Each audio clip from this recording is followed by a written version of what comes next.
I'm Lavar. And I'm Morgan. And we attend the Next Level Tampa location. The best NLC location there is. Woo woo. I couldn't do it that time.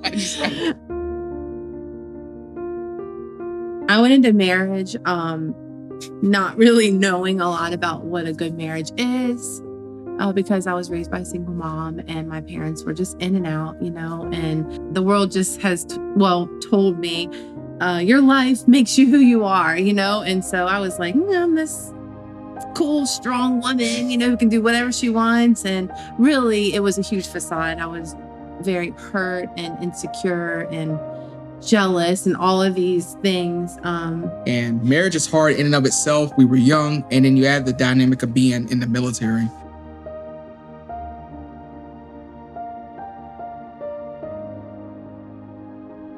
In order for me to cope and to focus on what I was doing, I emotionally separated myself from my wife, from my kids.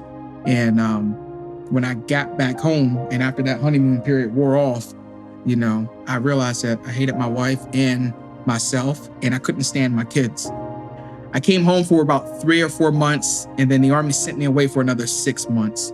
And that was a huge turning point in our marriage, because during that 6-month time frame, is when, I committed adultery. I thought our marriage was over, due to my poor choices.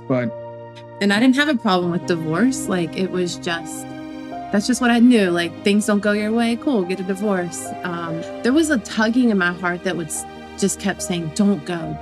But every part of my being, I was like, I'm out of here. This dude is dead to me. So, but I'm telling the last part of it. But God literally said to me, he said, you put more trust in a man than you did me. I'm your savior. He's not. And I was like, it really just hit a nerve with me because it was true. In my eyes, even though I didn't like him back then,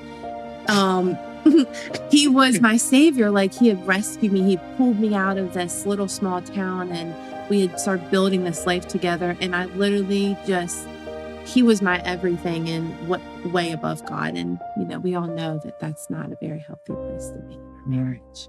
So at that point, just when life was sucking, what do? We went to church.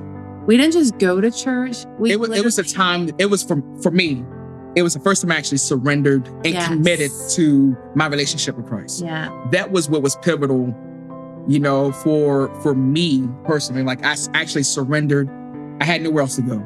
Yeah. It was a time when we both put our hands up and just said, God, we don't have anywhere else to go. Please rescue us. And it was literally the very first time that I actually started hearing the story of hope and restoration and what God can do with a marriage that's broken, and not, get a divorce and run, but God can restore, God can heal, you can forgive. And then we were seeing this counselor that the Army was paying for.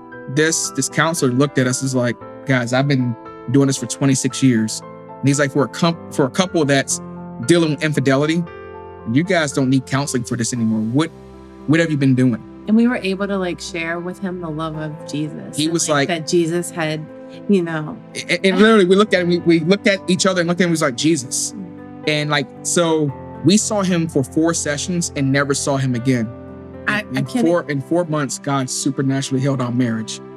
The reality is we still had to work on trust. We still had to work through a lot of, communication issues and different things like that. But the idea of divorce and hurt was pretty much gone. Yeah. There's some key things when you're going through this that you have to be sure that you do. And one of the things is, I know for you, you have to forgive yourself first.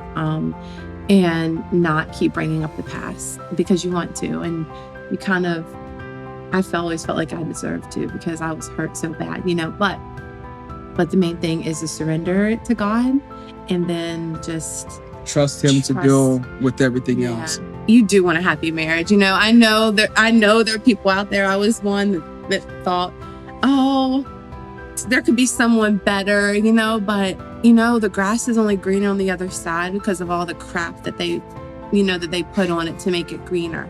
but besides your relationship with the Lord, your relationship with your husband or wife is like the most important. And I believe that like if he can tear down a marriage, like, you know, everything else under it crumbles, you know, but when we're strong, our kids are strong, and then it just goes down from there.